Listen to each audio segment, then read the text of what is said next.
Okay. This meeting is being recorded. Okay. So welcome everybody for our Tuesday night meeting. Tonight we will be discussing element 22, creating optimal well-being. Before we begin, I'd like to tell you a little bit about myself for those that may be new, that's here for the first time. My name is Barbara. I'm a health coach. I've been a coach for over a year now. I began this program June 28th. I began due to health reasons and because everything happened so quick and my health began to improve really quick within 3 or 4 days, being a diabetic, I decided that I want to pay it forward. And if anybody's interested in my story, you go on my page, it's pinned there if you want to know more. Okay, but I really want to get to the meeting simply because it's got a lot of information, and I hope everybody got a chance to look at it. If not, hopefully you'll get a chance to look at it this week. So we're going to be discussing element 22, creating optimal well-being. This element is going to discuss 3 points here. It's going to help to define what really matters to you and me, explore where we are on the fulfillment success continuum, and how we can empower ourselves to rewrite our story. Okay, so we're going to begin here on page 438, and I'm going to use this example that they use because it's a true statement here. So, and I'm sure everybody can relate to it. So we haul ourselves out of bed, we drink a cup of coffee, we rush to the car, we get to work, we turn on our computer, answer our emails, grab a quick lunch, struggle to focus all afternoon, drive to the dry cleaners, stop at the grocery store, go home, fix dinner, watch a little TV, hit the bed to rest again for a few hours just to get up and do it all again. I'm sure everybody can relate to that because we all have, even those that may be retired or we're just self-employed, we all had done this. But what about the weekend? Well, we may get home late Friday night. We do our chores on Saturday. We sleep in on Sunday morning because we're exhausted. Maybe spend some time at our place of worship, watch some afternoon TV. But just then, in about 60 minutes, watching 60 minutes of our favorite TV show, it comes on. Then we get that sinking feeling in our gut because we know within less than 12 hours, we will start our chaotic week. So we know that everybody can relate to that as well, right? Sounds familiar, right? Yes. So the reality is that despite our material wealth, our generation ranks the quality of our lives lower than that of our parents. For the first time in history, and I can relate to that, it's different than what it was when I was small myself. It's really different. So we're going to contrast now the picture with today's overworked, overstressed, overweight, flabby, and sleepless society, okay? So we need to first find out, how did this happen? What happened? Well, what happened here is that, as it brought out, well, here we go again with the familiar refrain. It comes down to our love affair with technology. We've become used to measuring success by our possessions, our homes, our car, our income, and our status. And so as a result of that, we're preoccupied with having the best stuff, as they say. And that's the only thing that matters. That's the only thing that matters to a lot of people. So, and it has also taken away what really matters, what really should matter to us, okay? So the question that it asks on page 439, do you know what really matters to you? What really matters to you? What answers have you came up with? If they brought out here, for many, they may say it's financial, security, or other resources to be able to buy whatever that they desire. But if we all dig a little deeper and ask why we want these things, the answer is more fundamental. A lot of people feel that these things is what will make us feel happy and make us feel better and more secure. And I found that to have been true in my case a while back ago. I used to say, my saying was, and I told my kids when I had my credit card was, charge it.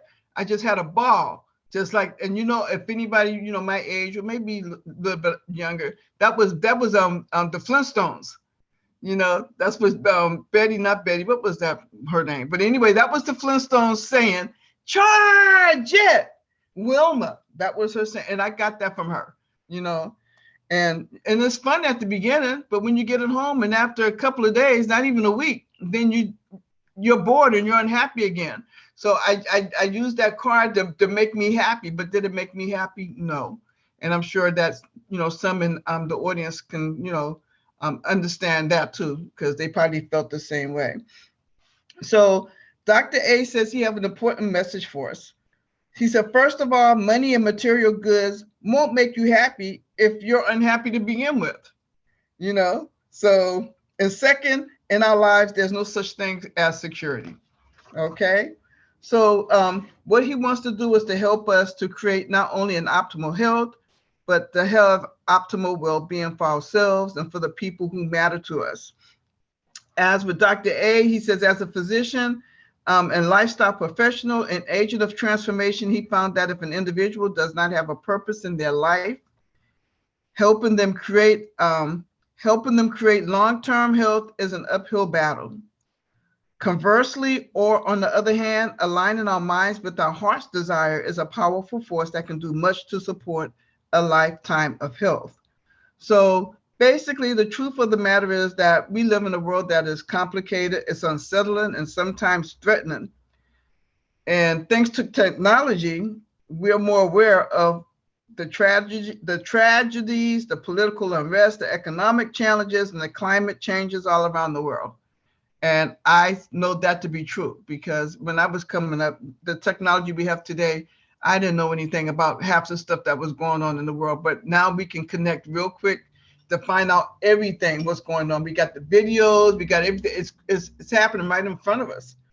And all this does is bring us stress. And as it brought out here, still on page 440, that if we do not bring control or get control of our intent or something specific, we can easily get caught in a vortex, which is like a whirlpool or like a tornado, which feeds on stress and frustration. It's a vicious cycle. And then what it does, it creates a vicious cycle for us to buy more things on credit. We need vacation. We're working more hours in hope of a promotion, and we search desperately for relief, hoping that the sleekest car, the most sophisticated possessions, or a new position will make us feel better, reduce our stress, or bring more meaning to our existence. But does it do that? Does it really bring us happiness?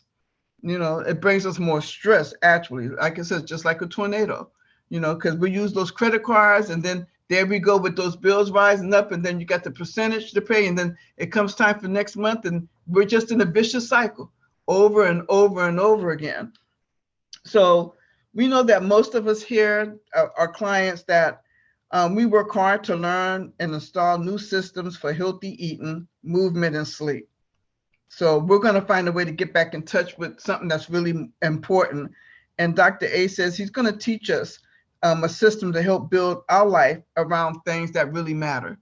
Most of us in here, we do know we all have a purpose in life, and that helps a lot, but for those that don't feel like they have a purpose in life, don't know where they're going, this is a good chapter here or element that's going to help us. So in order to create and maintain optimal health, we need to organize our life around what matters to us.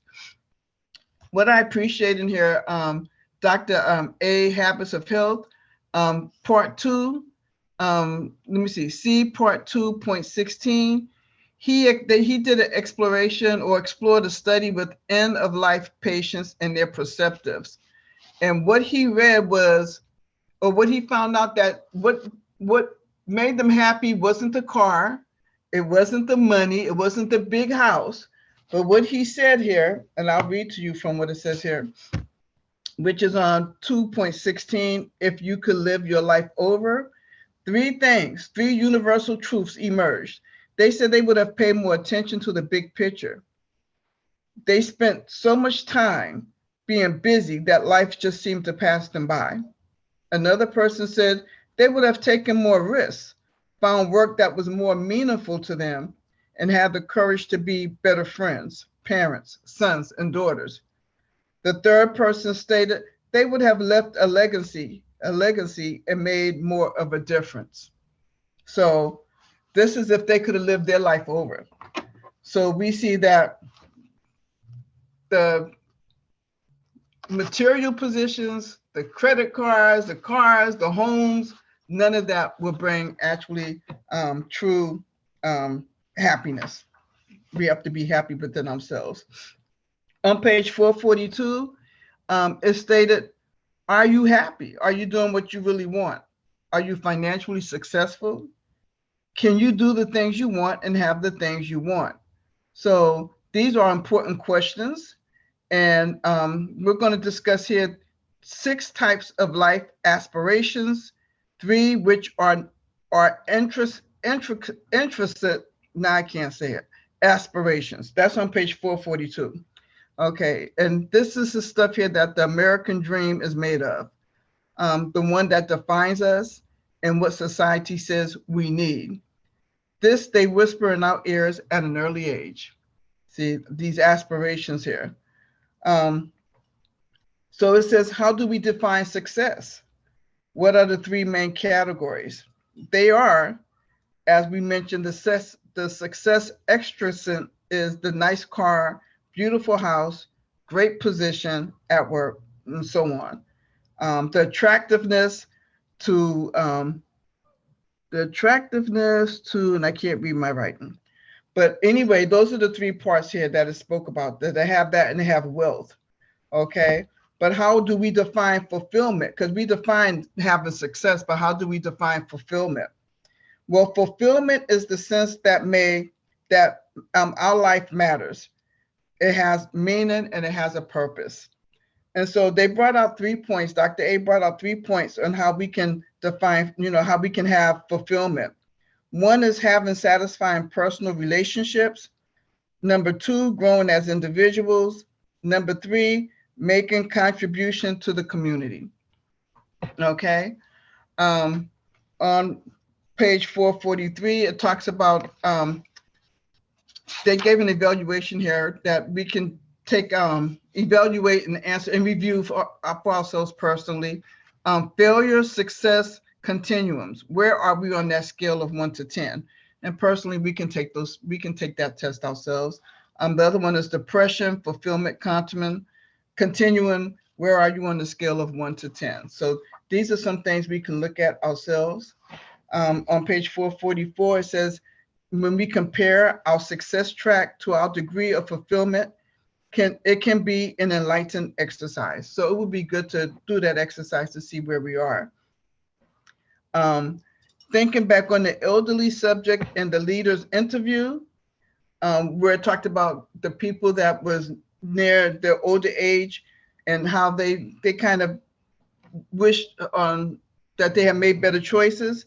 It says that not one of these people said that they wished they had a better car, a bigger house, or money.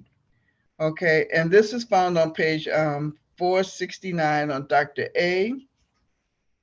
And it brought out some points here that I like to share because I highlighted it on 469. Hold on here.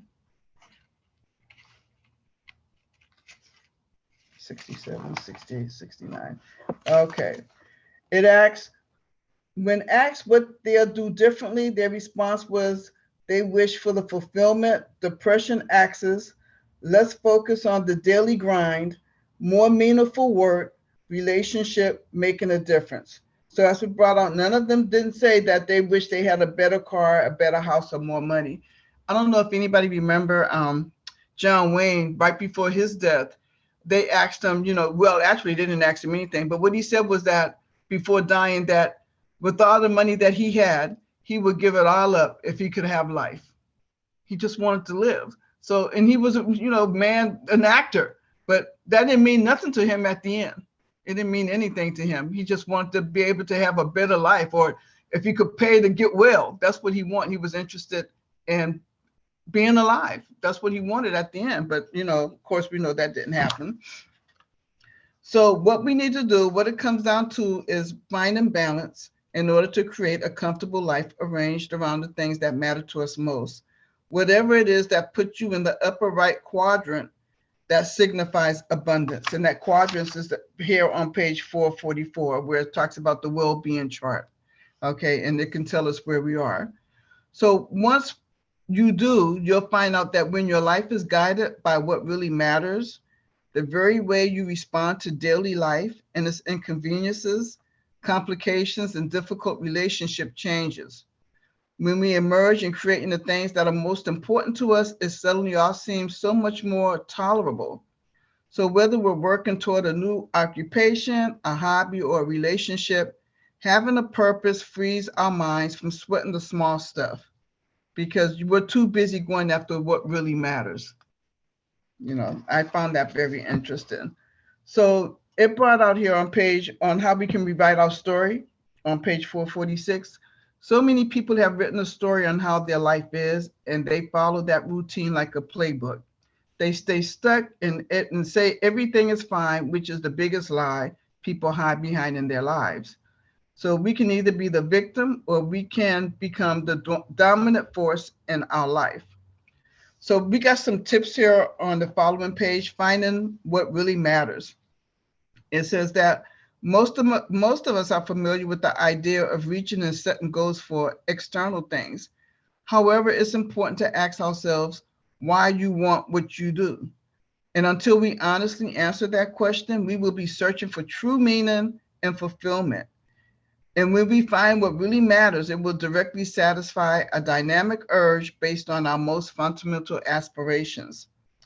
So if we find that we want a lot of external things, we need to ask ourselves why. Make sure that the reason is truly aligned with our fundamental aspirations and not just a short-term effort to feel successful at the cost of our long-term goals. Dr. A recommended a book that we could read, Your Life as Art by Robert Fritz, for a more detailed explanation on how we can build a life that we want. But right now, he's going to provide us with some ideas that we can enjoy in some areas of life that is often neglected in our drive for success. On here on page 448, it tells us one of the points, follow our passion. Follow your passion. He says, find something or someone to be passionate about. You want something that have you jumping out of bed in the morning. Um, and love is one of the nature's greatest healers. The other thing is rekindle your romance in large or small ways, perhaps by leaving love notes. And he brought out, remember, kindness and love can bridge any chasm. And then on page 449, he provides some other ideas like taking up new hobbies, enjoying art, reconnecting with nature. I know a lot of people, including my daughter, she loves going hiking, her, Lanita, her friend, and a few others. Okay, get in touch with your spiritual side. Spend time with others. Increase your well-being with simple but meaningful activities like making time to see a friend, starting a scrapbook and of happy memories, and helping others. And since most of us have to work, here's a final guide. Do what you love and love what you do. As he brought out, it's really that simple. So it was a lot of information that I enjoyed in this part. I really love this. I think it's have become my favorite. And Dr. A's Habits of Health also has some information that will really, coincide with what, we talked about tonight. So I know we just got a few minutes. So if anyone have any thoughts, that they would like to bring out that maybe I didn't bring out, or you can reiterate it, you can bring it out again, something that, moved you, feel free to, comment if you can, because our time is kind of, short. If you could just leave it, maybe 30 seconds, what it is that you learned. And that way, and, if other people have something to share, they can share. And if not, then you can come back and share some more points. So I would like to, bring it over to you guys to see what you guys thought about it. I know somebody thought of something. Come on now. Okay, Tamara Bryant. I guess I chime in. But no, you covered it pretty well. You brought out some points I was going to bring out anyway in the Dr. A book. But in Dr. A book on page 472, it's just talking about just being simple, doing simple things, calling up your friends, loved ones, doing a scrapbook, creating happy memories, because that's what it's all about. It's all about just finding out what's important to you, what you love. And, because this life is so crazy, we work jobs that we really don't want to work because we got bills to pay, right? Or we have to do certain things we don't want to do just because how the world forces us to do it, but we got to have a balance. Yeah, we may have to work that dead end job we don't care for, work all them hours. We got to find something that make us happy. And you got to create that balance of friendship. Don't forget your friends, your family. And just, we have a whole 24 hours. Do something you love. Wake up earlier. Well, I'm really talking to myself. I need to wake up earlier so I can find time to actually self-care, do something that I enjoy doing. So that's some of the things I'm kind of getting out of this. It's just doing what makes you happy and not waiting until you're about to die to be like, I wish I would have done something different. Just do it now. Thank you so much, Tamara, because you're actually correct. I really love this. I really love this. I was just studying it. I'm going to go over it again because there's a lot of things I can apply to myself, and being fulfilled. Even though we have things that we know that it's going to help us, and we look to a better future, but it does help us to be fulfilled. It helps us now. So I really appreciate it. Anybody else have anything they want to share? Okay, I see that. Carol, come off of mute. Hey, Carol. Hey. So I'll be very brief. You did cover everything, so really not a whole lot more that I could add. I just wanted to bring out the part that we are using our life book, and it's helping us to find our way. And that's what's brought out on page 446. This life book, over the next 12 months or so, 26 elements, 12 months or so to get through them all, that is going to help us to figure out where we want to go and what we want to do. And it's going to help us to build habits a little bit at a time. And then over time, that'll help us to create the life that we want. And all of us who've gone through this life book together as a group and individually, we can definitely say that we've seen that it has helped us to transform our lives, helped us to find a new direction, helped us to see our way through things that we thought we couldn't do. And so we definitely want to encourage everyone on here, open that life book and get into it and really let it help you find your way. There are so many tips of things that we can do in this chapter. One of the ones that you brought out already is your spirituality. That's huge. Happy is the one who's aware of their spirituality and who takes the time to cultivate that. So even that one little point, so in line with everything I already know.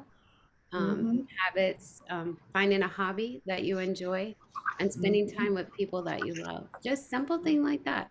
Yeah. But we forget. So this book is reminding us, and I love it. That's Yeah. it. But you killed it. So that's all. That's Oh, all I thank got. you. Thank you, Carol. I did too. Thank you. Mrs. Lanita. Hello. I just wanted to come on and say you did an amazing job, Mama Barbara.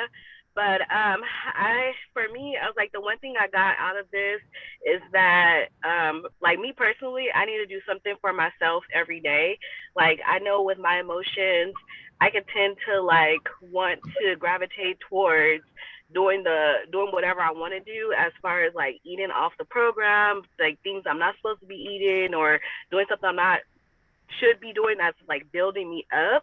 So I have to replace that with doing things for myself. Like instead of like, sitting around on my lunch break, why not do a little mini workout? Like instead of waking up and filling my morning with watching YouTube, is why not listen to my Bible reading? And so that's kind of stuff I've just been implementing this week. And so far I've just seen like just so much more like focus that I'm able to have like on getting the tasks that I need to get done throughout the day. And then even I'm finding like by working out, it's giving me a little bit more focus just to complete the second half of my day with work. So I'm loving that. So I just wanted to add that. Thank you, Lenita. You're absolutely right. I think we all go through it. Like I said, I really love this because I found myself that was in that vicious circle a long time ago of thinking that it's gonna, me going out and buy things every weekend that it was gonna make me happy. But like I said, after a couple of days of having that, whatever it was, I had this dress, a whole bag full of stuff. Some of it I took back, but it didn't bring me happiness. Then I needed to go out and buy something else, I need to do this. So like it says, having a purpose in life, just being fulfilled in the simple things. Because if we was to, get older and we look back on our lives and say, I wish I could have just did things that I really wanted to do, and not things that we have to do. So yeah, I think it's very important. Yeah. So Donna. Hello. Hi, everybody. Hi, Barbara. You did a great job. Thank One you. of the things I liked is the sentence here on page 446 is you can either be the victim or you can become the dominant force in your life. And like you were just saying, Barbara, when we're the victim, that's when we want to buy things and try and fill our lives with things that are going to make us happy that really don't. But, and we can always just, blame something else. Well, it's this or it's that person or it's this in my life or, things aren't going right. But when we take control of our lives and, we own it, we stop trying to find other things to replace it with, and we really take control, it's more satisfactory. We're going to be happier only because we're in control of things and we know we're doing things that are good for us rather than bad for us, and we'll make better choices. So I like that sentence. I thought that was really strong, something to live by. Yeah, thank you. Thank you, Donna. Thank you. If nobody else had their hand up, I just want to mention on page 442 that was really stuck with me, that the 6 types of life aspirations, 3 which are eccentric, which is non-essential. And it says the stuff that American dream is made of, the one that defines us, what society says we need, this is whispered in our ears at an early age. And people strive for that. Got to have that house, got to have that car. We've been hearing that ever since. We're living the American dream, and this is what people are doing, and they're not happy. They're not happy. So, just having that fulfillment in life, and most of us look forward to better days anyway, but still we can get caught up in that same triangle as well. So I just love that. I loved it. Did anybody else have anything they would love to share? Anybody? Going once? Going twice? Going 3 times? Okay, well, James, it seems like, if everything is done, everybody's, they got it. They don't have anything to share. I love it. Thank you, Barbara, so much for covering this element for us. This is good. And for everyone that commented and shared, I love it. This one thing I want to, before we wrap up, I want to just bring out one of my favorite things about this element, not only this element, but this book, and Carol touched on it, is can you guys see how this is so much more than weight loss? Like we hardly even talked about weight loss here. And this is really talking about well-being and optimal health. And one of my favorite points and sentences it brought out in this element, this also became one of my favorite elements, is because they talked about becoming the dominant force in your life. So as we leave this season, I want you guys to really think about, are you in a position right now where you are the dominant force of your life? And really what that means is, are you organizing your life and your time around what matters most to you? And that was kind of my story. And why I got started with this is because I saw that this was a tool, a vehicle where I can do that. I can have complete control over my time, my finances. It allows me, as a coach, it allows me to have fulfillment and purpose. It gives me the accountability and the support I need. I have you guys, I have this support, I have this accountability group, and also, as I mentioned, my time and finances. So I love this element, and it's so good. And again, Barbara, thanks for bringing it to life and doing so well, articulating it and sharing it with everybody, for everybody and everyone for sharing their comments. So we'll see you guys all next week. We're going to go into another one of my personal favorite elements is 23, master your thoughts and emotions. So if you're somebody that you struggle with mastering your own thoughts, mastering your own emotions, look over that element. And we're excited to see you guys next week. We'll cover it together. And we encourage you guys next week, come with some comments and some things that you got out of this element that you want to, how it's helping you to master your thoughts and emotions. We'll see you guys all next week. Thank you for being here and have a great night. Bye-bye. Good night, everyone.